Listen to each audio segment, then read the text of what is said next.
The Dateable podcast is an insider's look into modern dating that the Huffington Post calls one of the top 10 podcasts about love and sex.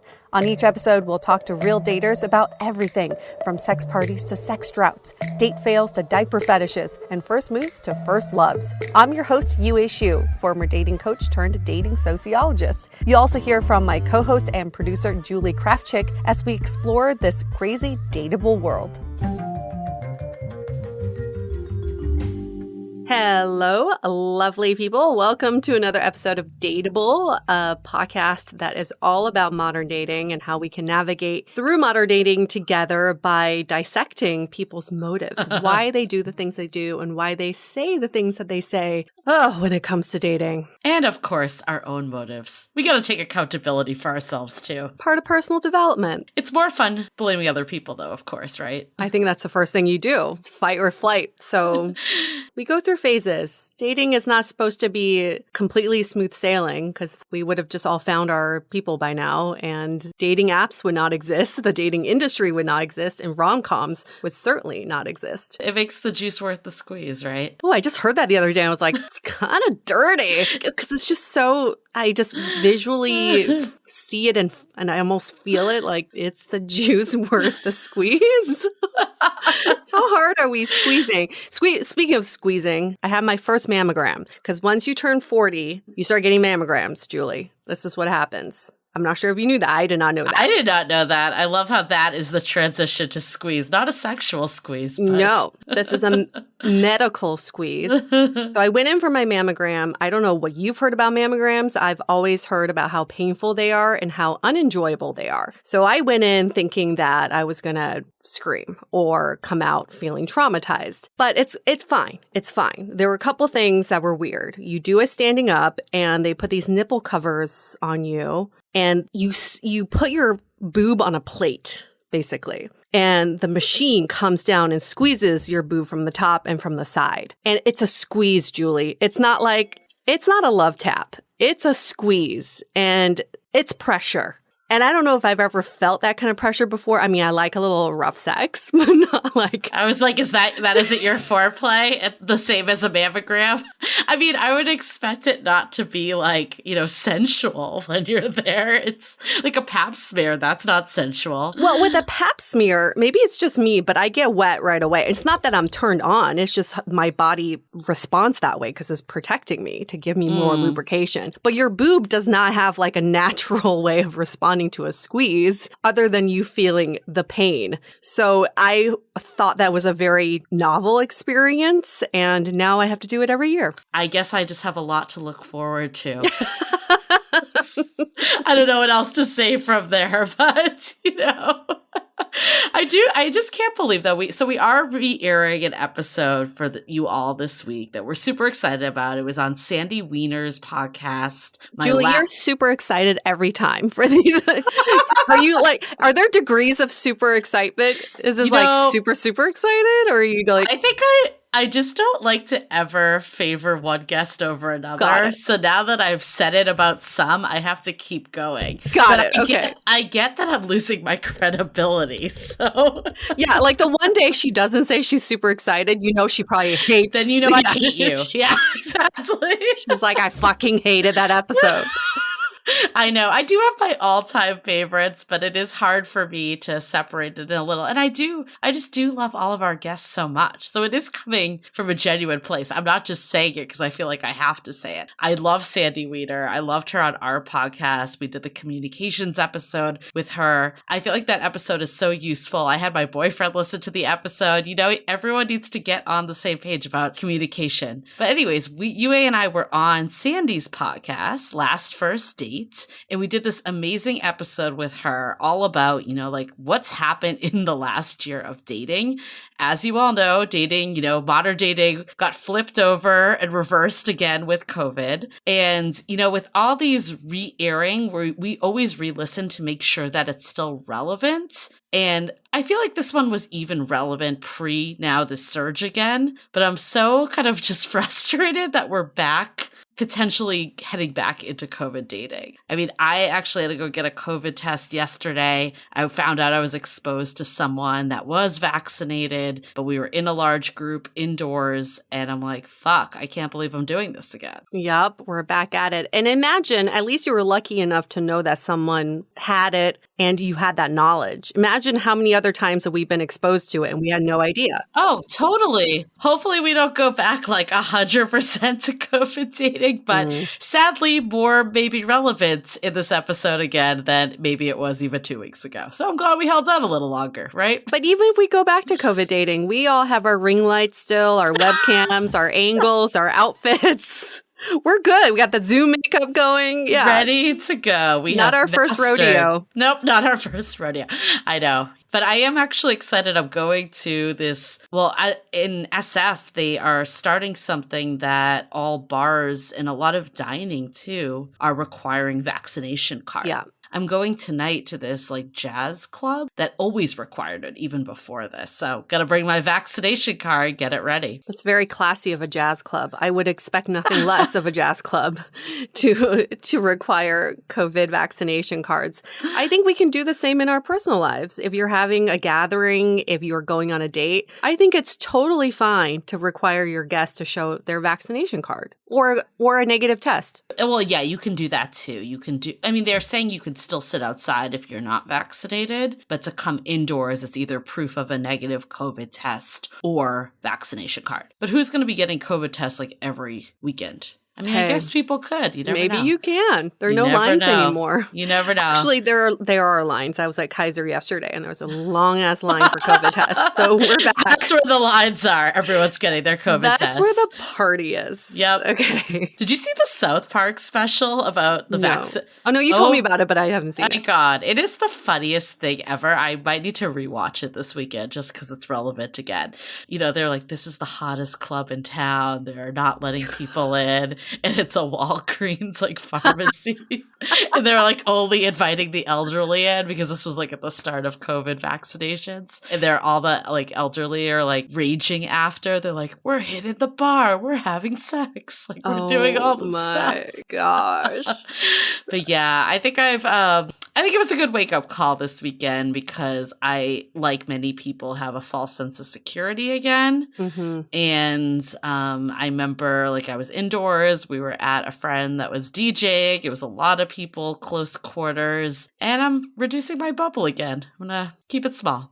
Gotta be a little bit more picky, I guess. But we learned our lesson. It might, I mean, honestly, it might just be like the flu. Like this might be life that we're going to get it. But if you're vaccinated, you just won't get sick. I mean, that's what they're saying. Yeah. The vaccination's doing its job. And it's like the flu pandemic was what, 1918?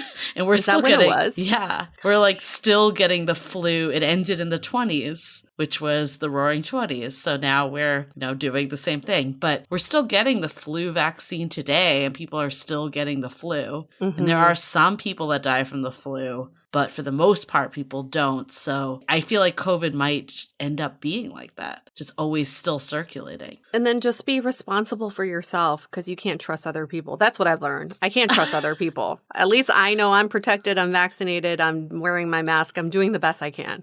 There you go. Speaking of doing the best you can, I don't know if this is doing the best you can, but all the men who've ever used Bumble probably got this email recently. And my boyfriend, who used Bumble, forwarded this email to me. It's a class action lawsuit against Bumble from this guy named Kiri Lowe's. Sorry if I totally butcher your name. Oh my gosh, I cannot speak. But he claims that Bumble discriminated against male users of its dating app platform who identified as interested in women through its practice of permitting only women to message first. The lawsuit alleges that differentiating the products and services offered between male users interested in women and other users violates state anti-discrimination laws and amounts to unlawful and unfair competition. Wow. I feel like I have an opinion on this. You sure do. I do have an opinion because I've seen lawsuits like this for like Uber and any independent contractor type company, and people are upset because they're independent contractors. But at the same time, you signed up for that. Bumble, their whole selling point is that women message first and have control. So I kind of just feel like this guy is looking for a settlement. Yeah. I think I'm actually surprised that Bumble is just now getting this lawsuit. Because if you think back to Match.com, remember that big lawsuit that it was discriminating against people who like the same sex? Remember that? It's kind of similar to me where I'm just very surprised. And this is where people use the apps that are specific for their sexual preference or for their own interest, right? And Bumble obviously is geared towards this people who are okay with women messaging first. So I'm just surprised that this came now. But I think the best part of this lawsuit is if you participate and they win, your compensation is a whopping 20 free swipes. Oh my God. I was going to say, don't get too excited that your boyfriend's going to get a settlement, like to go on vacation. But now it's even better that all you get is 20 free swipes. That's ridiculous. Well, if you are an inactive user, you get the monetary compensation of what 20 free swipes, which is probably like $5. 50 cents? Yeah, I was going to say. Right? Enough to maybe buy a cup of coffee, maybe, at McDonald's. Oh, I've totally gotten checks in the mail from companies for lawsuits, and it was like 50 cents. You don't get anything. Yes. Or like tax refunds, which is like 7 cents. You're like, cool. You spent more money mailing this check to me than this check is worth. How much? What do you think the guy that did the lawsuit's going to get? Like 100 swipes? Lifetime membership. He's like, I never want to use Bumble again. Maybe they'll like pay for a subscription for Hinge for him or something. They're like, please go. Or like they move him to a different island where there's just no Bumble. They're like, here, sir, deal with this. While we're talking about bad dating app, I guess user experience, even though it's not bad for Bumble, that's what they chose to do. My biggest pet peeve of all times is JDate. Did I ever tell you about this? No, I didn't know it was a pet peeve. Yes. So JDates, they don't do this anymore. I don't even know if JDate's around anymore. They bought JSwipe. I know that. I think it's just JSwipe now. I think they've like merged. Or if it is, it's an app and they probably don't do this because this was before people used their real names. Everyone had screen names. In Date, they would assign you a number when you signed up. Do you know how bad that is? Like a rating? No, like a number. Like I'd be like 23, 48, 67. Like as a Jewish dating site from like that brings up so much Holocaust shit. Why would they do that? Why? That is so bad. I want to write to their UX person so bad and just be like, what the fuck were you thinking? Like how did that not cross anyone's mind? That is so awful. That is so awful. Oh my gosh. These dating apps, there's a need for them, but sometimes you're like, who built it? And did they really think about it when they built it? I do think, though, that Bumble was built very mindfully because Whitney's her name, right? Yep. Yeah. She came from Tinder after the whole sexual harassment lawsuit.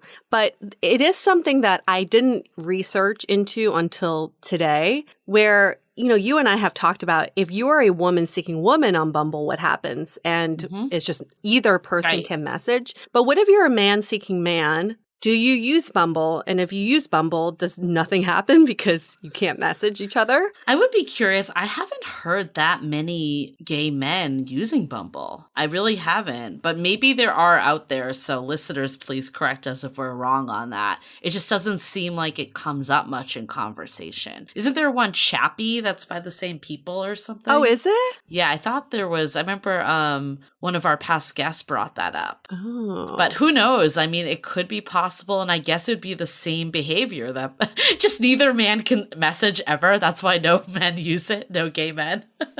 Right. Sorry, neither of you can message each other. This is just an infinite loop forever. Yeah. Well, so I did some research into this because I want to see if gay men do use Bumble. Okay. And there's actually been a lot of articles from gay men who said, we just want to feel normalized in dating, and that is why we use straight dating apps like Bumble, Hinge, and Match. And Tinder. And Tinder, right? Well, Tinder definitely it goes all different ways. So that caters to every sexual preference. And some gay men have said they're so sick of the same people they match with on Grindr. Oh, yeah, I can see that. Because Grindr attracts a specific group. So the ones that I've read about is if you're a man seeking man on Bumble, and then it's the same thing as if a woman matched with a woman. Okay. Either one can Fair message. Yeah. I mean, I would assume they would do that opposed to not let either person message. Right. That would be bad dating app design. Yeah, Really it would just bad be dating like app completely design. stalemate. Well, you know what I read actually is Bumble. Speaking of Bumble, they're actually experimenting with a new concept called Bumble Brew. What is that? It's an IRL dating cafe, and it popped up in New York at like a WeWork type place. So it's an 80-seat restaurant and cocktail bar courtesy of the Bumble app. Huh. Isn't that interesting? It's in Nolita, New York City. Do you know where that is? I don't even know. Yeah. Yeah. That's interesting because, the times that we've been to South by Southwest, they had the Bumble Hive, and I felt like they were piloting something there. Yep. Huh. That's a great idea, though. I think it's a great idea. So what happens if a guy approaches a girl? So they just shut down? They're like, sorry, I'm going to approach you. Get away from me. There's like partitions up and it's only the women that can remove them. Women just have like a fan that they carry around with them with like a yes or no. Bottle. They're just like Windex. I didn't give you permission to talk. It's like a dominatrix thing. You're like, But the same article I found this kind of like weird tech stuff that's happening right now. And I found this new site that's created called Postdates, the Postmates for your breakup stuff. They'll basically go retrieve your items for you. That is I was like, isn't that genius? But they did caveat on one of them. They're like, we can pick up your clothes, but we can't get your Peloton.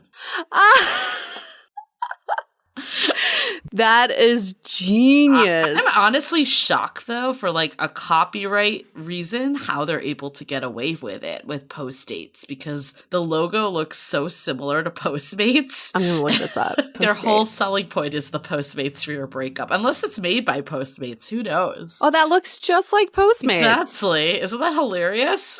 But it's such a great idea, because if you break up with someone, the last thing you want to do is go get your shit back. Yeah, I've in my last breakup, I just kept finding his stuff for months and I would just ship it to him. But I guess I would have liked it better if I just had a basket and I just collected everything for a few months and then someone just come and pick it up. It was safe on shipping costs. Genius. Wow. Interesting.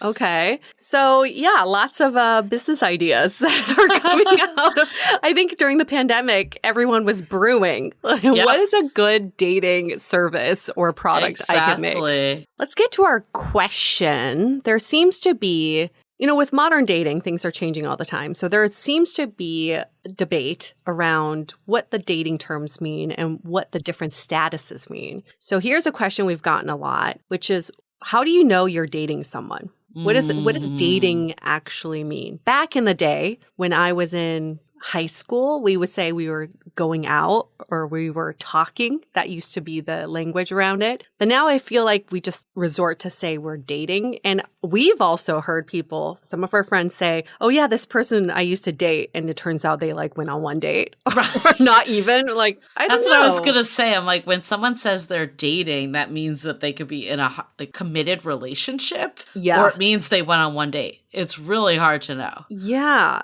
It's a really wide range. Talking is such a weird term to me. Or hanging out. It seems so casual. Yeah. So how do you know you're dating? Well, I think it probably is, how do you define it in the first place? If you're just defining it as going on dates with someone even once, then you're technically dating. I don't know. I usually feel like if someone was going to ask you this, it's just getting that clarification of what it means to you and what it means to them. And I mean, at the end of the day, almost is a catch-all statement. And I wonder how much it really even matters. Because people know when you're in a relationship or when something's half-assed at the end of the day. Yeah, definitely. You could be, there's also like, you can't really put a number to it because you could have gone on 6-7 dates with someone right over the span of 2 years. Would you say that you've been dating for 2 years? Yes, people do people say that. Yes, people That's say why that. I feel like whenever someone says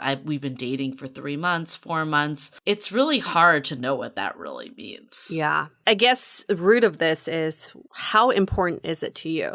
And what does it mean to you? Is it important for you to say, I'm dating someone if you've been on a few dates with them? Or is it more that you want them to acknowledge that you two are dating? Yeah. And it changes. Technically, you're not lying either way. No. So it's more of just how you define it. Like, I think, I don't know. It's weird. I think I would say I'm dating someone versus I'm in a relationship with someone. What about seeing someone? Is that different to you? Seeing someone kind of blends to me as dating, but maybe if I've only seen them a couple times. But I think I would just say I'm dating someone. Oh, interesting. I feel like the progression is I'm seeing someone, I'm dating someone, I'm in a relationship with someone. That's how I see it. I don't know. I also hate saying I have a boyfriend because it sounds so juvenile, doesn't it? No, I mean, I love saying it to say it, but I'm just saying the words sound like you're back in 8th grade. That's what I love mean. it. That's why I love it, because it doesn't make you sound like an old married couple. It's like,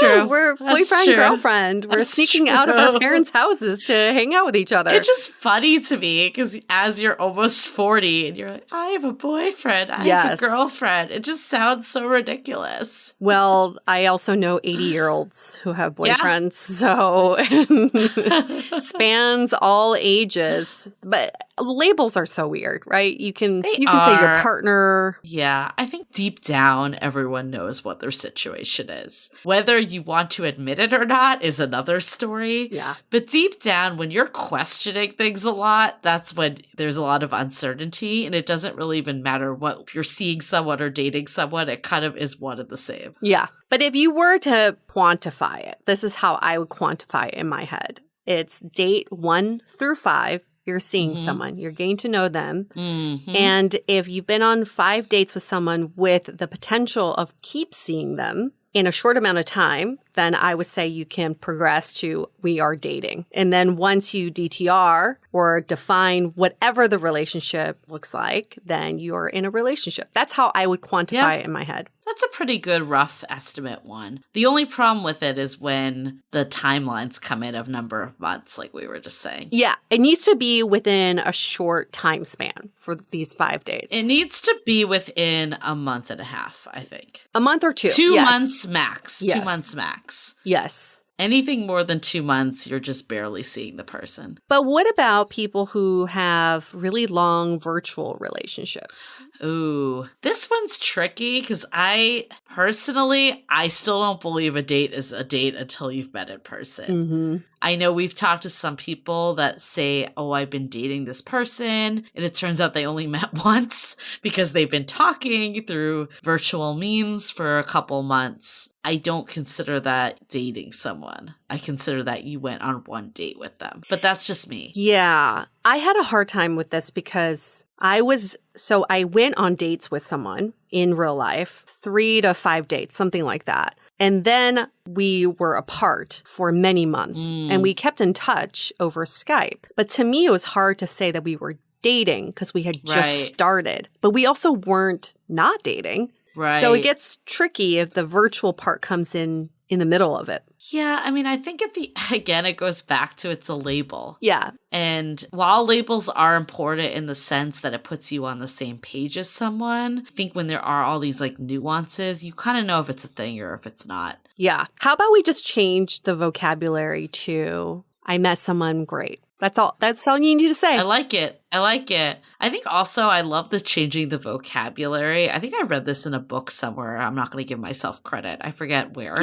But it was instead of saying all the laundry list of things you're looking for, it's like, I'm just looking for someone wonderful. Yeah. And you know what that means to you. But then it comes off not as, because we get this in our Facebook group all the time. It's a little cringy when people see on dating apps the laundry list of things that people want. But I also also know where they're coming from. They know what they want. They have a clear picture, and those aren't bad qualities. But for whatever reason, when you convey that out loud, it comes off that you have this laundry list. Right. And that you're a little rigid maybe, when in theory you just might be clear. Where I think if you say, I'm looking for someone wonderful, it makes you feel like you're super open-minded, but you in your head know what wonderful means to you. Yeah, as long as you have the definition. And wonderful is a collection of different traits that you don't need to say out loud to anybody else but yourself. Yeah. So you know what's really funny is my boyfriend now is re-listening to a lot of our episodes. Oh, he boy. wanted to listen to a bunch of them. So I made a greatest hits playlist for him. And he was like, it's kind of funny listening because the way you describe what you're looking for a bit, I think I have a lot of those qualities. And I'm like, of course you do. I've started to re-listen to some of them just to hear, because honestly, I just forget what I've said at this point. It's for sure. Some of them have been like over 2 years ago, right? And it is kind of funny to re-listen. I'm like, damn, I actually have gotten what I was looking for. It's a nice feeling. It's a nice feeling. There you go. You manifested it. Put it out in the universe, looking for someone wonderful. That's it. All we want is someone wonderful. And then if someone asks you what your situation is, just say, I met someone wonderful. Or I'm still on my search for someone wonderful. I like that. I love it. I love it. Done. So quick announcements before we get into the bulk of this episode with Sandy. We announced last week that we are changing the sounding board a bit, and we are going to have a lot more time with Yue and I directly to get your burning dating questions answered. We've seen this really great success with anyone that's been in our coffee chat, so we want to make this more accessible to everyone. So for the next month in August, we will be keeping the $18 mid-tier. That's our mid-tier. If you would like to get in now, you will get locked in at that rate. If you join in September, we will be changing those rates. So if this sounds like something that you want to do, if you have FODA, if you're jumping back into dating, if, you're in a relationship and things are going good, but there's something a little off, this might be the right place for you. And in addition to talking to Yue and I, you get the great community. There's weekly events that are host-led. I'm just constantly amazed by the level of introspection and emotional intelligence that this group holds. And people are really there for each other as each other's sounding board. So dateablepodcast.com/sounding board. Definitely check it out and get in at the rates currently. Hurry, hurry, hurry. Any other announcements? Let's, of course, follow us on Instagram at Dateable Podcast and join Love in the Time of Corona. Maybe we don't have to change the title yet. We jinxed it. We totally jinxed it. Okay, let's do a quick message from our sponsor. This episode is made possible by one of our favorites, BetterHelp. Thank you so much, BetterHelp, for sponsoring this episode. What are some things that you like to change in your life to find more happiness? What do you think is preventing you from achieving these goals? The simple answer, at least in our eyes, is you gotta prioritize your mental health. We at Dateable are huge fans of therapy, and BetterHelp can match you with your own licensed therapist and connect you in a safe and private online environment. I was able to start communicating with my therapist in less than 48 hours. So boom, you get connected and you're ready to go. BetterHelp is committed to facilitating great therapeutic matches, and it's more affordable than traditional offline counseling. Their licensed professionals specialize in everything from stress, setbacks, dating trauma. So for the new year, we wish for all of you to live a happier life, and that's why, as a listener, you'll get 10% off your first month by visiting our sponsor at betterhelp.com/dateable. Join over 1 million people who have taken charge of their mental health. Again, that's BetterHelp, HELP.com/dateable. Okay, so let's get into it with Sandy, all about your insider's look into modern dating. Let's go.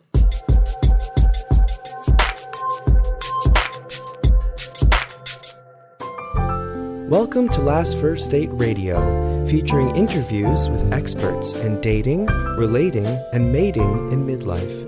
And now, here's your host, Sandy Weiner. This is episode number 454 with Yue Xu and Julie Krafchick, an insider's look into modern dating. Hi, everybody. I'm Sandy Weiner, and welcome back to Last First Date Radio, where we believe a woman of value naturally attracts the respect that she wants in life and in love. And if you're looking to build your confidence and show up more authentically in your life, I wrote a book for you, and it's called Becoming a Woman of Value: How to Thrive in Life and Love. And it's filled with stories, tips, and exercises to help you step more fully into your value. It's available on Amazon for Kindle or paperback. And every week I bring you a tip from the book. This week's tip is step 17, which is let go of toxic people. This is one of my favorite steps. When I got divorced, I realized how many toxic people I had in my life. Like, usually when you allow one, you allow others. And so the work that I do now as a dating coach and the work I do with boundaries and setting limits has helped to eradicate all the toxicity. So I just want to challenge you this week that if you have any toxic people who are in your life, really look at, how can I either set limits with this person or really just walk away and go no contact? Because that's usually the only way to deal with many of these people, unless they're family members, and then that's a whole other story.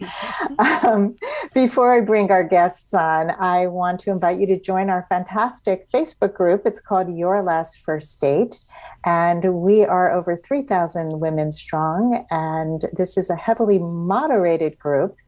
In fact, one of our moderators moderates Julie and Yue's group too. Her name is Janice, and she's fantastic.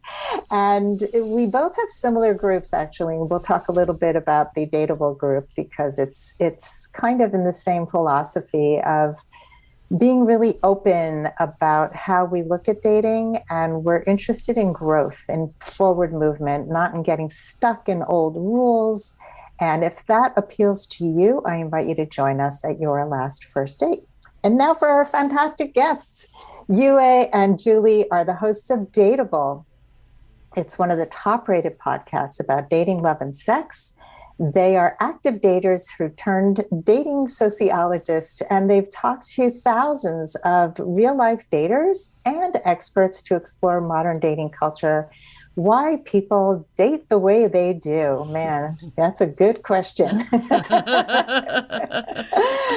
Before doing this podcast, Yue was a dating coach and Julie was an app designer. And together they have been staying dateable since 2016. Welcome to the show, Yue and Julie. Thanks, Sandy. Thank you. Glad to be here.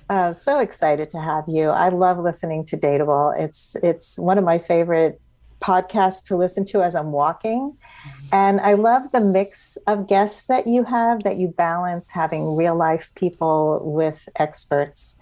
So we've just gone through this crazy year of Corona, the pandemic, and you started a Facebook group about dating during the pandemic, and I'm a member of the group. I love it. So through the podcast and through your Facebook group, I'd love to hear some of the biggest struggles that you've noticed that people are going through in the past year. Other than the obvious, which are just isolation, feeling this feeling of loss of mourning their life before COVID, mourning their dating life before COVID, mourning social connection and a sense of community. But I think the biggest struggle that people are having right now is, how do I get back into the dating scene? Everybody sees the light at the end of the tunnel, but they also see that their social skills may have become a little rusty in the last year, and social cues have also become blurred. So how do I read the signals that I used to think were good signals? I don't know if they are anymore. How do I progress with a relationship when safety is still a huge concern? So the biggest challenge I think we definitely are seeing is, how do I get back into the swing of things? Absolutely. I think a lot of people are like, you know what? I haven't gotten date ready. I haven't put makeup on in a year. I have been wearing sweats and, only getting ready from the waist up essentially for video dates. And it's daunting to a lot of people. I think people are excited to get back out there and resume quote unquote normal life. But I think there is this level of like feeling scared about it that is happening, like Yue was just mentioning.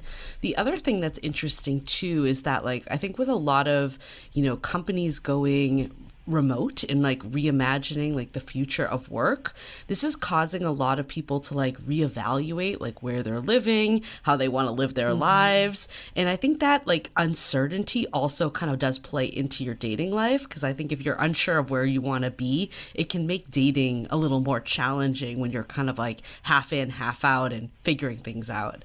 Yeah, that's been an interesting, all of this is interesting, but I think that last point that you made, Julie, is I remember when I think it was Tinder had this passport where you could pick anyone in the world. Yes. And they made that free for a while during the pandemic.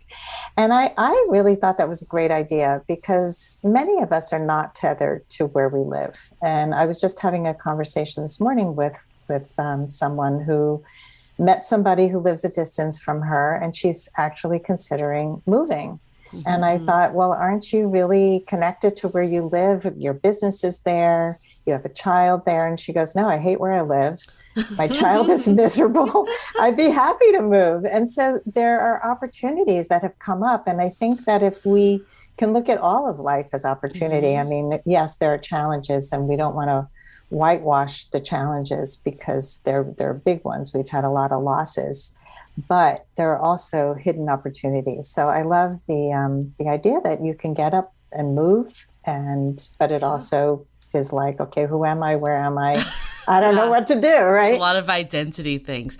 You know what? I totally agree with you. Like, no one's going to say that 2020 and this pandemic has been a good time. Like, no one's going to say that. But of course, you can find silver linings in everything.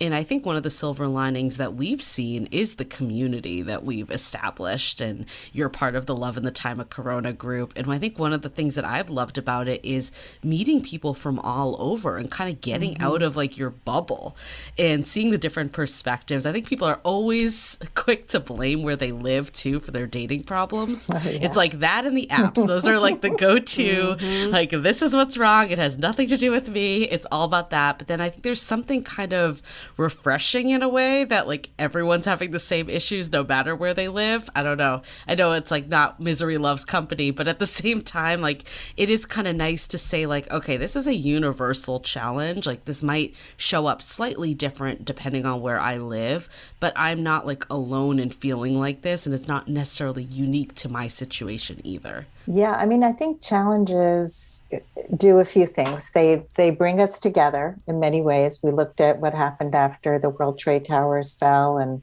how many people came together in New York to help each other. People who never would talk to each other were now coming together and supporting. And also, challenges really have us reevaluate what's important. And I think that we can find connection through those things that are important in our lives. And I'm seeing a lot of really smart conversations going on in both of our groups, really about like, okay, what's important to me? I used to think this was, I needed X, Y, and Z in dating. And I realized those are just preferences and they don't really matter.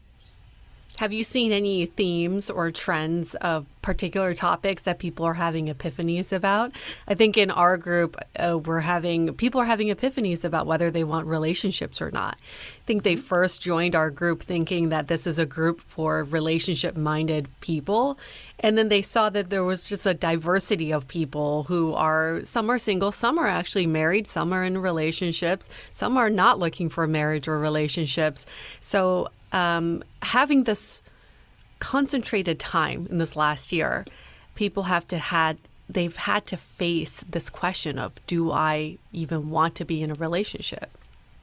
Yeah, that's been an interesting one. We don't see that so much in my group. but I've definitely seen it in yours. We had a pretty heavy conversation over the last few days about body type. And I saw that in your group. did you? About the short, short, yeah. height shaming. Yes. Yeah. So I added a new guideline today about no body shaming in my group, because you would think these things would be just kind of common sense, but no. And it's so interesting that what you think is important, height, I mean, especially during this time where, we are reevaluating life in general. And it's indicative of a certain way of thinking, for sure. Height is not a character trait. Height and weight, color of skin, all of those things that we think are so important. And every single person in my group who's found a relationship that was real, not a fairy tale, but like real life, has found it with somebody that was not their type. And so the type thing is a big conversation. I know you had Logan Ury on your show, and I've had her on mine.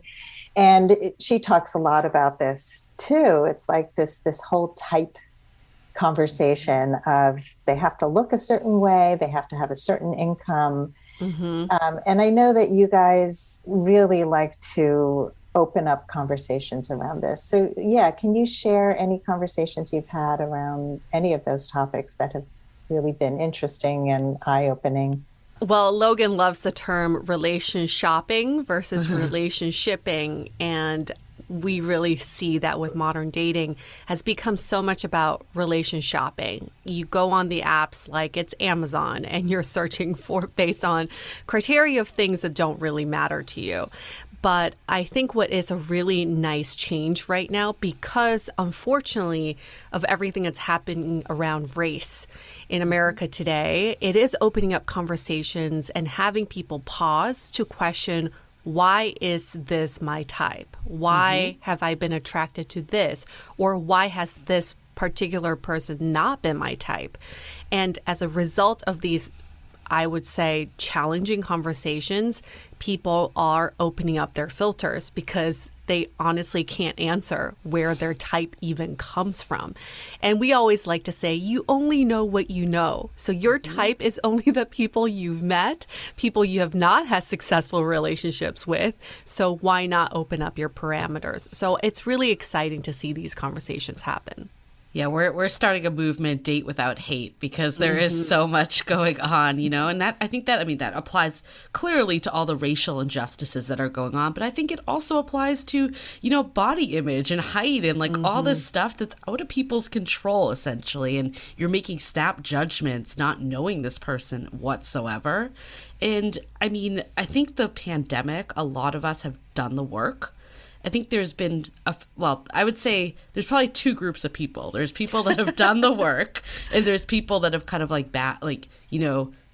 ignored it or just focused on how lonely they were and not really reflected inwards. And I think coming out of the pandemic, we're going to see those types of people emerge, the people that are more open-minded and, like you were saying, Sandy, aren't going to hold back a great match because their height might be a certain, I was looking at that feed, the comment on yours, and I think the woman was 5'2" and the man was 5'8", and I'm like, wait, what? This is, I know. It was so absurd. But it's there are those people, and you know what? We always say too, it's we can only meet people where they are. You can provide all the education and support, but it does kind of take it for you individually to have it click. And I think coming out of this pandemic, we're going to be able to, the people that have done the work are going to be able to really clearly see others that have also.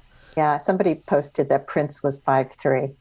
It was let's get a clue here. Put it in perspective. Yeah, it's never about height and it's never about weight. It's about our own self-judgment, really. And I think when we can bring more self-love into the picture and self-acceptance more than self-love, self-compassion, we start to blur the lines of where we used to think things were important.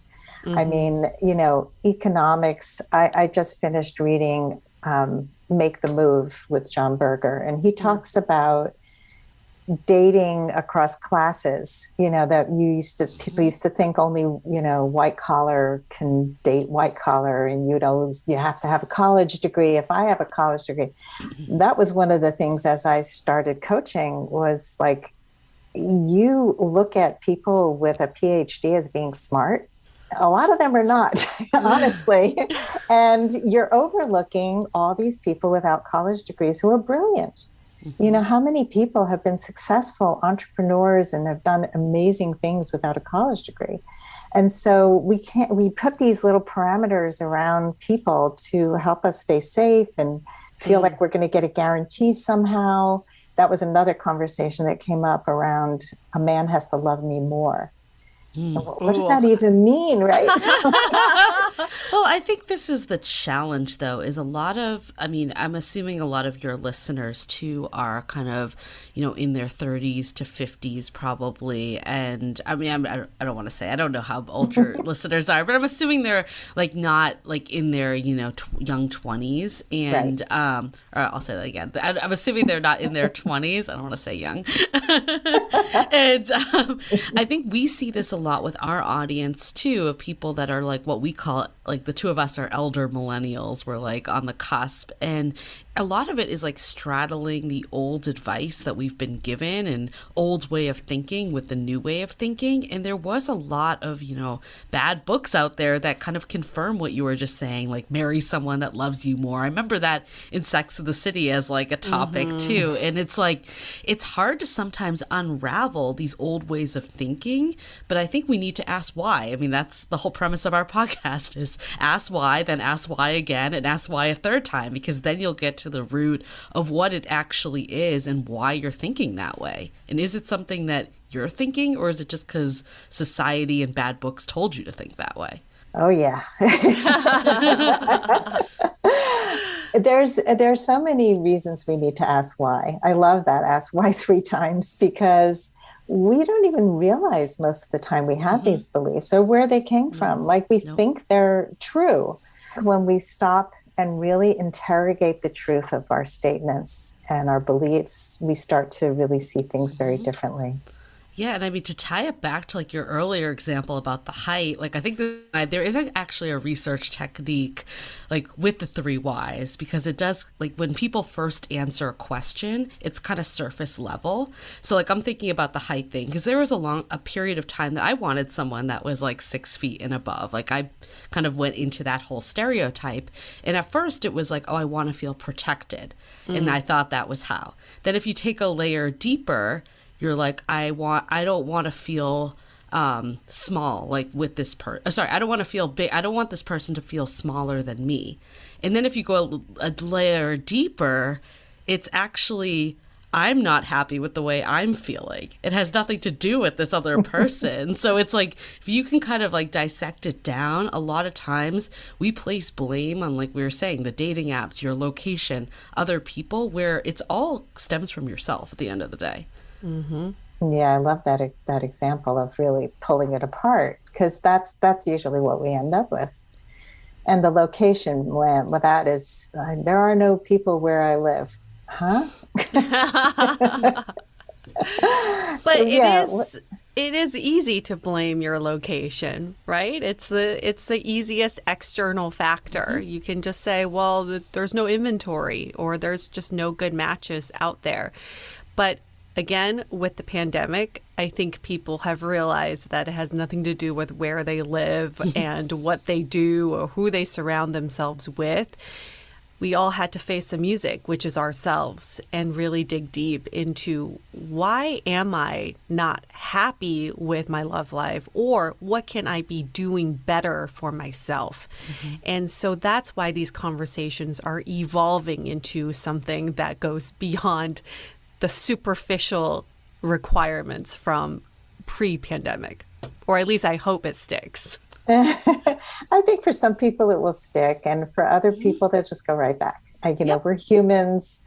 We tend to go right back to our messes as soon as things get back to so-called normal, but we're not going to get back to normal anytime soon. So Or at least I hope we Yeah. can preserve some of it. Like, I think, I agree. I think we're already noticing conversations like going back to kind of similar to how they were at the start of this, like before the pandemic. Like, I think the early March, April period when this first hit, people did get like really real and raw. And it has like kind of like eased up the longer it's gone on. But I guess my hope is that like at least we can take away like one positive change or one thing that like we've learned about ourselves or dating that we can maintain moving forward. This episode is brought to you by Amazon Music Unlimited. Whenever I cook, I love listening to music from the 70s, like The Grateful Dead and Crosby, Stills and Nash, and my favorite, Joni Mitchell. With Amazon Music Unlimited, I can listen to over 70 million songs and thousands of playlists and stations. And you can now stream your favorite podcasts like Last First Date Radio.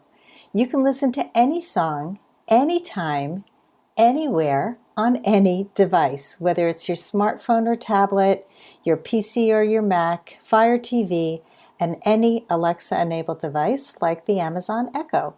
You will never hear or see an ad, and you can even download songs and podcasts and playlists to listen to offline. Now, for a limited time, you can get Amazon Music Unlimited for free for 90 days.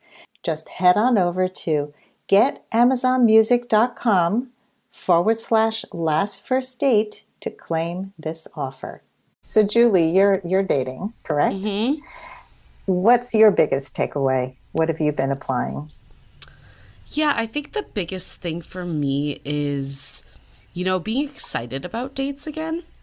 There was a period that and I shouldn't say that I wasn't excited, but I think it became so standard that you would go on a date that they lost excitement and meaning. And a lot of times, I wouldn't even put the person's name in my phone because I'm like, oh, there's like a 50% chance I'll never see this person again. Julie knew a lot of Tinder. Like, why? Exactly. Everyone's name is something Tinder. It's crazy. Exactly. I did have that in my phone at one stage of life when I was really serial dating. But, I think, though, there is something about, getting excited to meet the person. I think one of the challenges in the pandemic is not getting so ahead of yourself, because we have also seen that, and I've experienced it myself, that you build this person up because of a virtual connection. So I'm trying to not take that moving forward, but I am still trying to take this part where, I do talk to them on the phone at least once before meeting. I feel like at least I'm like, okay, this person and I could carry a good conversation. I'm looking forward to meeting them in person, not just oh, another, I got to do my quota of 3 dates a week and just knock it off. I think there is a mental mindset shift that my time is valuable. I want to meet people that add value to my life. I think also it's I have been, living alone during this pandemic. And at first it was scary.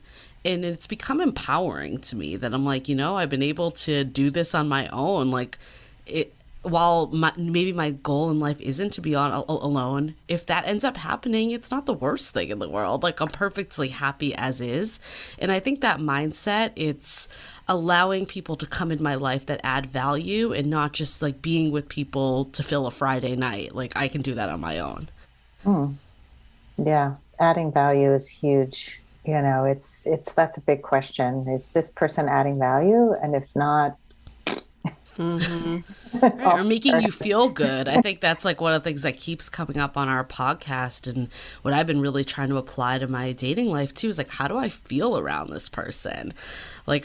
Do I feel energized around them? Do I feel like they're treating me the lowest priority on their list? I think that's really important to think about and assess beyond just the superficial checklist. Yeah, how you feel is probably the most important thing. I think I just spoke to a woman in Portugal today who just finished this relationship that was so toxic. And I asked her, how did you feel when you were with him? Did you feel did he bring out the best in you? Did you feel your body relaxed or stressed around? She goes, oh, always stressed. didn't bring out the best of me. I never felt safe. And I'm like, okay, these are clues. Yeah. Right. But a lot of times, because if you're in a place of loneliness that you're just trying to like fill a void, that's when we gravitate to those types of people, because it's better than nothing. And that's like the worst place to be in my opinion, for dating. Right. Scarcity. And also it feels like attraction, because that's how a lot of people are wired, that feeling that kind of dysregulation, and anxiety feels like attraction. That's butterflies. That's excitement, right? Yeah, and unfortunately, it goes back to how you view love and how you recognize love. And so this is a great opportunity for that why exercise again, digging into why do you perceive that as love? Why do you perceive that as affection? And then you'll see that it probably stems from your childhood somehow, where you were given love very inconsistently. And that's the only way you recognize it. Yeah, so true. It all stems back to how we were raised, right? Blame our parents. It's not where you live or the exactly. acts. People are blaming the wrong external stimulus. Exactly. It's where you used to live. Yeah, It's not where you live now. But that's the whole point. It's like, okay, connect the dots, really figure out why you keep repeating these patterns, and undo it. You can undo the damage. I don't care how old you are. Like, instead of being a victim of it, we have so many choices. We're back to choice points. How are we going to deal with it? Are we going to continue to try to get that love through partners who are horrible for us and make us feel that sense of anxiety? Or are we going to work on ourselves and try to change our attraction? I know you had Ken Page on the show also, who I love, and he's been on my show. So he talks about that, you know, how he grew up with that was attraction to him, and he finally changed to attractions of inspiration instead of deprivation, which I just love that distinction too. You know what's been so fun to see in our Facebook group is it's kind of like a movement, I think, of all these people that are going on master dates. So instead of like basically dating yourself, and it sounds really dirty if you just say it out of context, but everyone's like, I'm busy master dating. I'm master dating this weekend. Like, we get those posts all the time in our group. Like, we had one of our members, she took herself to Sonoma, to wine country, and went wine tasting herself. And she was like, you know what? I was thinking I wanted to get out. I didn't have a partner. I didn't have any friends available. And I'm like, you know what? I'm not going to get held back because I'm single. And I think that attitude has been so refreshing to see. And, you know, it's like just being like comfortable with yourself and being able to entertain yourself and staying open to company, because by default humans are wired for relationships, whether that's romantic, platonic, familiar, whatever it is. But like, I think it's not saying that you're just because you're like spending time by yourself, it means that you're closing yourself off to relationships. But it also does mean that like you aren't going to necessarily stand for bullshit, essentially, because you're like, I could just go to wine country myself. I don't need to go with someone that's treating me horribly. I love the whole master dating thing. I think it's such a brilliant concept. One of my sons said something really funny. This is something he learned from a male dating coach, that he'll tell women, like when he wants to hang out with them, he'll say, I'm going to be at this park. I'd love to go with you. If you want to meet me there, great. I'm going anyway. So it's kind of like, I'm going to live my life and you're welcome to join me. And I mean, if I was dating him, I would want him to ask me out properly. Yeah. I was like, I don't know about this one. But this is more like these friends who he's thinking of dating. Or when, like, he has one woman in his life who he used to date, and he's now in a friendship with her. So he'll say, I'd love to hang out with you sometime. And she'll say, well, I don't know. And he'll go, well, look, I'm going to be at the park and I'm taking a walk.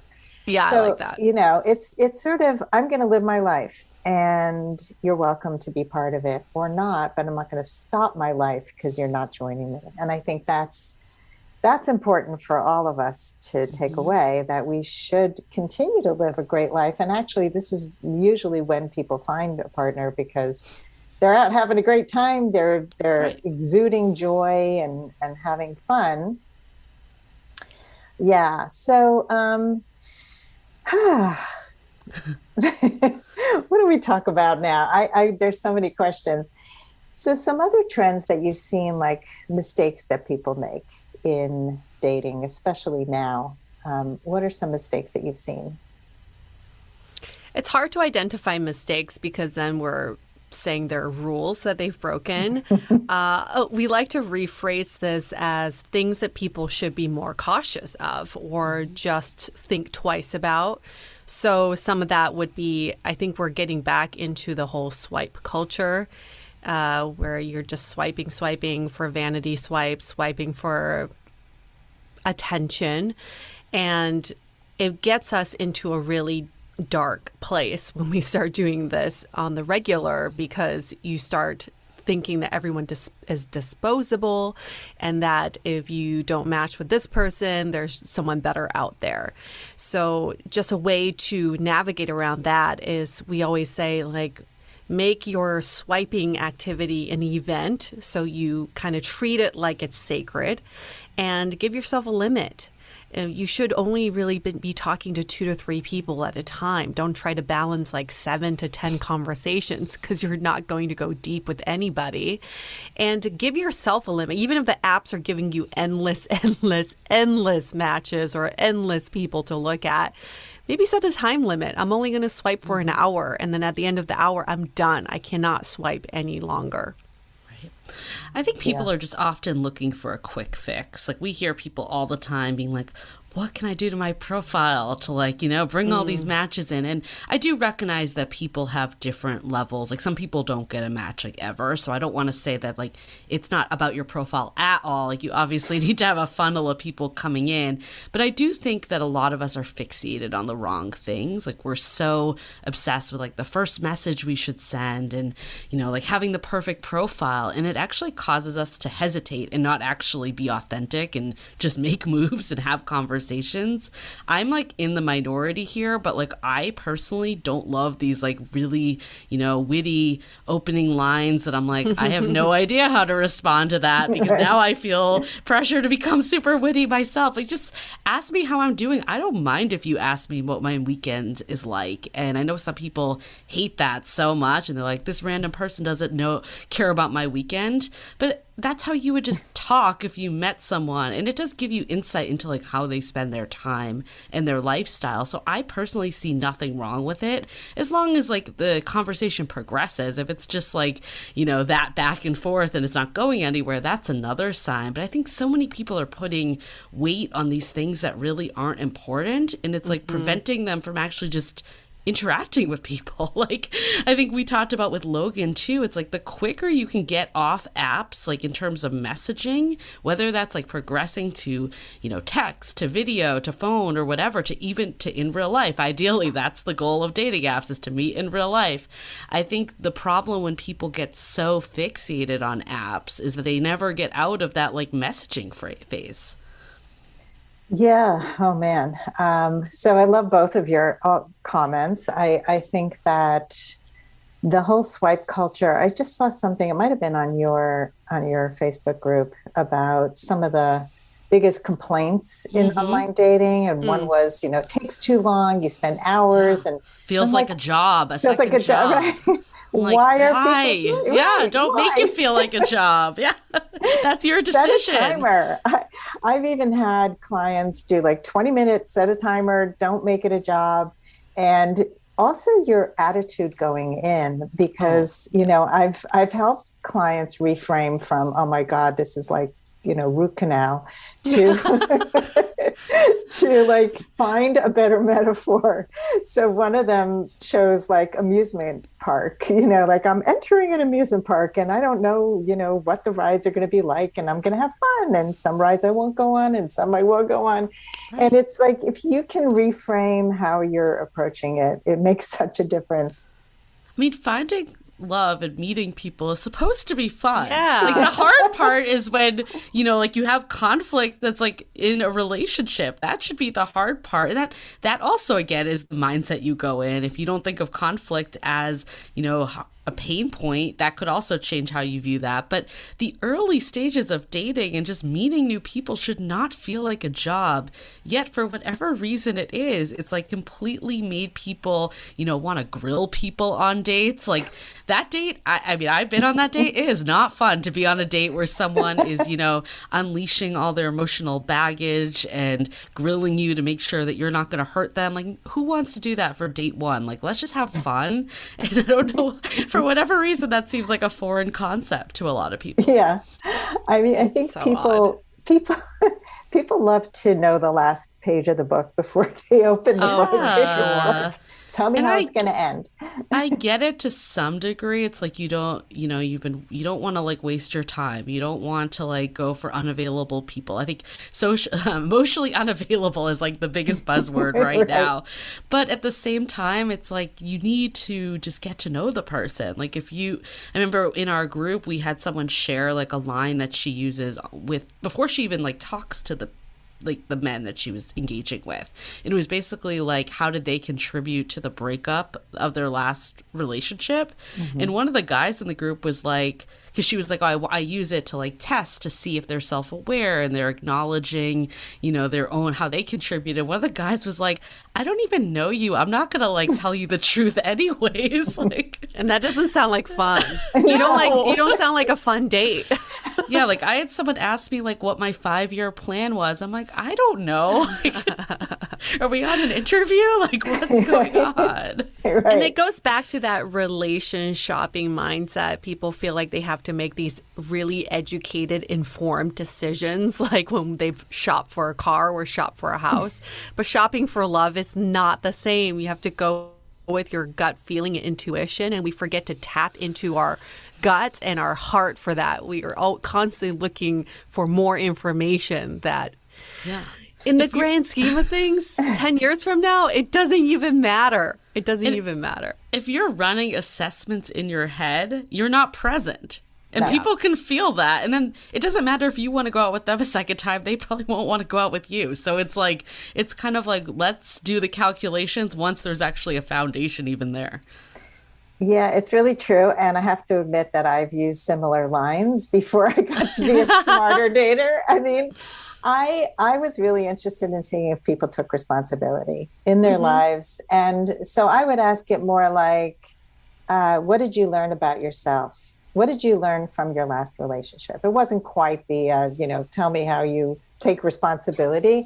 But what I want to hear is, my ex-wife was a horrible person. She took all my money, or I learned that I need more communication in the next relationship. I mean, that's an okay conversation to have, maybe on a second date, But I think the first date, have fun, like see if you can laugh together, do something fun. I think we also get stuck in these dates that are all the same. Right. And the pandemic has given us many opportunities also to explore other ways of dating. Have you seen any trends in how people are meeting, the creative ways that people are dating? I mean, we had a past guest meet on Clubhouse, I think there's a lot of online platforms. And actually, Yue and I predicted this before the pandemic. We did not predict the pandemic, but we did predict we weren't that psychic. But we did think that like dating apps were going to start to like simulate real life a bit more. And I think we have actually seen that like people are using different platforms. Like we even see in our Facebook group, we do happy hours in our like premium group, the Sounding Board. And people have said like, it's like Coachella. We go to different rooms or like a big house party. I'm like, Coachella might be a stretch, but like a house party, that we jump around and we talk to different people and it's all virtual. And I think like with Clubhouse and some of the other audio platforms that are coming on and, people are using TikTok to meet people. people. Like, there's so many different ways that aren't necessarily quote unquote dating apps, but they're still apps in technology. And I think we're seeing a lot of that happen. And it's going to be really fascinating to see how that continues post, back into society. And my personal belief is that I think it will stay. I think that it won't be like the only way people interact like they are now. But I do think that if you're just sitting at home on a Thursday night, like you don't have plans. Realistically, before the pandemic, we did not have plans every night of the week. We had lives that we had to maintain. So if you're sitting at home and the question is, should I watch Netflix or should I hop on Clubhouse and talk to people, or should I hop on, a Dateable, I'll plug ourselves, happy hour and interact with people? I think people are going to choose the interact with people, and it's still a way to get your social muscles going without leaving your home, which is, very convenient. Yeah. I think people are definitely testing their creativity. Back in the day, people had a system of how they date. They had the bar they go to, they had the drink they would get, they had the lines they would say, and COVID really shook things up, and they can't go to their normal system anymore. So we've seen people not just plan creative outdoor dates, but the creativity comes out on what do you do on these outdoor dates. It's not just hiking. Maybe it's a challenge. Maybe it's a scavenger hunt. People have to really step up their game, and we're starting to see this traditional way of courtship come back in a way, because people are taking the time to actually plan dates. What a concept. And that in itself just exercises a more creative part of your brain. Yeah, for sure. I remember actually had Ketan on my Facebook Live a couple of weeks ago, because Janice had told me about him meeting a woman on Clubhouse, and I thought it was such a great story, and I wanted to share it with my audience because they walk around so limited as to how they're meeting people. And I think, just opening up to a meetup I've been to meetups before the pandemic, but people have been continuing to go to meetups virtually and meeting people. And years ago, I discovered Facebook groups as a way to meet singles. And there actually are singles groups. Your group in particular is great because not only attracts men and women, but the conversations are much deeper and more less judgy. There are a lot of singles groups where the conversations are. Oh yeah, that was our fear starting the group. Yeah. But we're like, I hope this doesn't happen. I think we've naturally weeded those people out because they probably wouldn't like our podcast. But there's definitely those out there. We've seen them. Yeah, and so it's a great way to actually get to know a person. Whereas a dating app, you get a very small snippet of somebody who may look like that 10 years ago, and has chosen to curate some little lines that show how witty they are, or somebody else thinks they are because they wrote it for them. And on these Facebook groups, and I highly recommend everybody join your group, because it is a great way to get to know people, to get to know their heart, their soul, how they answer each other, how they support each other, the ones who step up and show leadership skills. I mean, this is what we're looking for, right?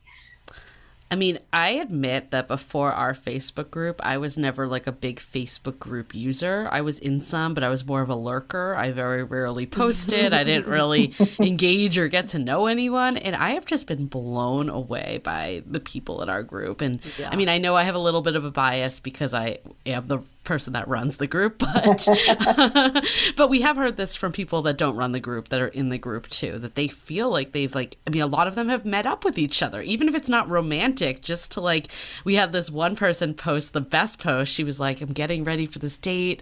I haven't been on a date for 6 months. I'm really nervous. What should I wear? And that ended up being with another woman in the group as a friend date. And there's just been so much connection that's happened. And I personally feel like I've met a whole new group of friends this pandemic that I didn't know before from all over the world, which is very very exciting and interesting. And, you know, even if it doesn't lead to romantic connection, I think it flexes your social muscles. I think it helps you connect with others. I think it helps you stay curious, you know, learn all stuff that like is going to apply when you actually meet that person too. Yeah. Yeah, I found that in my group too, although it's not with men and women, it's only women, but women have grown, first of all, in their awareness of themselves, about dating, because of the way we manage the group also. And many of them have formed lifelong friendships. We've had gatherings before COVID of groups in different parts of the world. I mean, it really is an amazing thing to have a group that is well run, where things don't go off the rails because somebody's paying attention. And I think that's what sets our groups apart from a lot of the groups that are out there. Yeah, and that's the power of being part of these groups, is that we are able to control the narrative and therefore control the conversation. And it's awesome that we can control the culture of these groups in a way that aligns with ourselves, right? So it's great to see that reflection. But I agree that these conversations could go awry so easily. And I'm glad that it's not just us who are moderating. We've got Janice who's moderating, but we've also got all the members who are policing each other. Like, that's not cool to say, or, you know, so the conversations always turn positive, and we really need those positive conversations right now. We certainly do. The other thing that I think has been great in there too, like we've gotten these, you know, I mean, because our group is a split of men and women, but it's skewing more women if we were to look at the numbers. And there's been comments like all men suck or all men do this, and like Janice has done a great job, our moderator, but all the other members, like you guys said, policing each other too. They're like, hey, it's not all men. There's some freaking phenomenal men in this group. I can point to 5 of them right now, like, you know, and I think Janice actually calls it the gold standard. And it's like, when you do know wonderful men or women or whoever you're dating, that's when you start to, like, again, hold a higher standard for other people in your lives, because you're like, they do exist.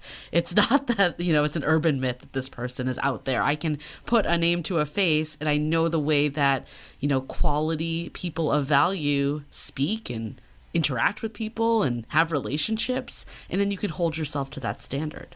That's a really good point. I think often we don't have role models. We just have this mythical, you know, idea of fairy tale relationships with people who don't exist.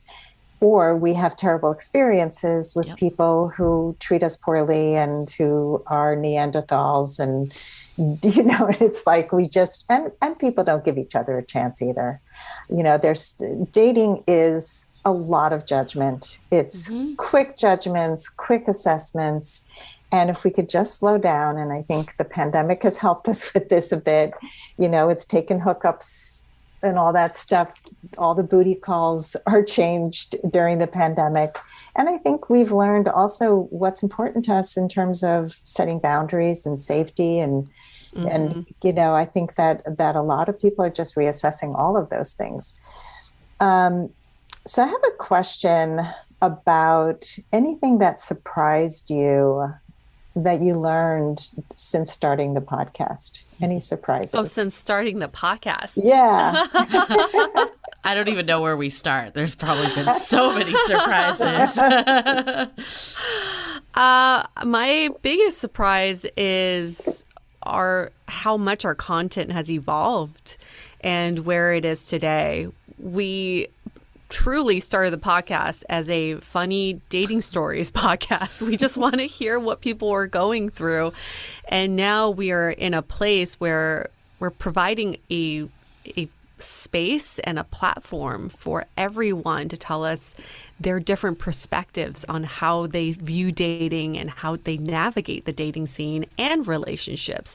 So I'm very proud of us for evolving our content, evolving ourselves, but I'm also just very surprised by how much our content has changed throughout the years.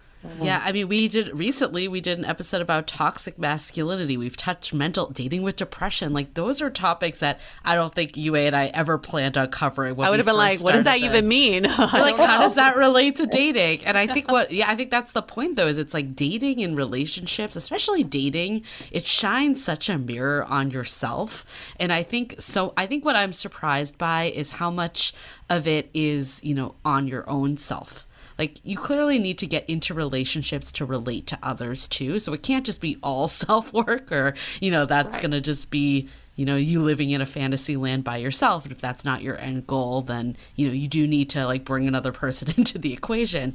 But that being said, like, I think when we started, I thought it was going to be more like, yeah, let's talk about people going on dates and not like the self-love and compassion and work that actually needs to happen.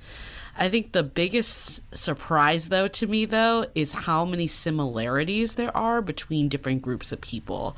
When we first started, I thought our audience was going to be straight women. That's who I thought was going to listen to it.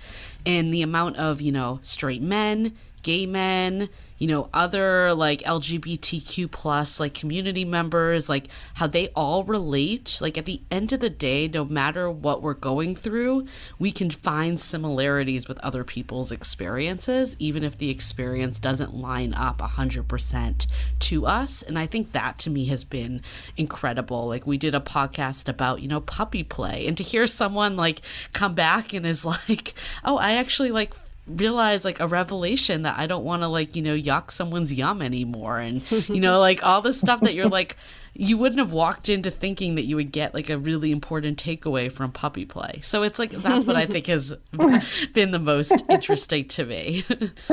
That is really interesting. I think that we are all connected so much more than we think we are.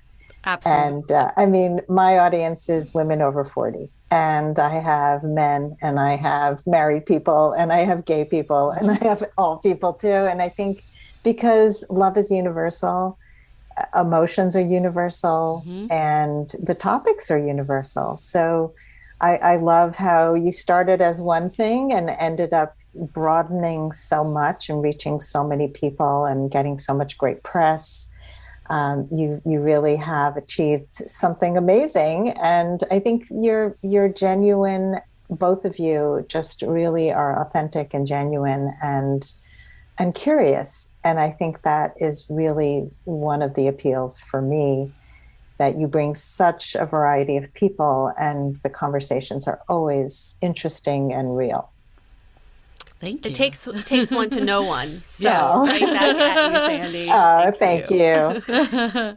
So this has just been an amazing conversation, and I would love to have people find you wherever you are. So please tell us all the ways people can contact you and find you. Yeah, I mean, we're pretty much on every podcast platform out there. Apple Podcasts, Spotify, any other apps that you listen to your podcast, you can find us. You can also go to @DATEABLE Podcast on social media. Instagram is probably like our most active social media platform. And then join the Love in the Time of Corona Facebook group. That's where we've been talking about this whole time. And, there's a lot going on. And then, if you love what you're seeing, we have our premium members group, the Sounding Board. But start in Love in the Time of the Corona and get to know us better. We'll start slowly, and then eventually we'll DTR and make this official with you. Oh, that's great. I'm wondering if you're going to change the name of the group after I was thinking Corona. about that. Yeah, We might. Yeah, I was kind of thinking we might change it to Love in the Time of Corona and Beyond. Yes, that's exactly We'll just do right. like a parentheses and beyond. Yeah, it's like hard to totally change the name of the group, but we also, it can't be, people aren't going to be like, oh, I want to be in this Love in the Time of Corona group in like 2 years once, hopefully, knock on wood, COVID is done by then. Yeah, I like the and beyond. I switched the name. I taught a course about 5 or 6 times called Find Love During the Pandemic that started the month after the pandemic started. And then as we went on and on and on, I kept teaching it. And then I realized it's more of an and beyond course because pretty much everything I taught can be used post-pandemic. And I think your group is universal. It's not just about the coronavirus. And hopefully we will have a new normal and a beyond very soon. And we'll have to readjust everything. But you guys are constantly giving us ways to do that. So I appreciate you. And thank you for coming on today. Thank you for having us on, Sandy. My pleasure. And everybody, thank you for watching. Please rate and review us if you love our show. And that always helps, as the Dateable podcast ladies know. And we hope you go on your last first date very soon.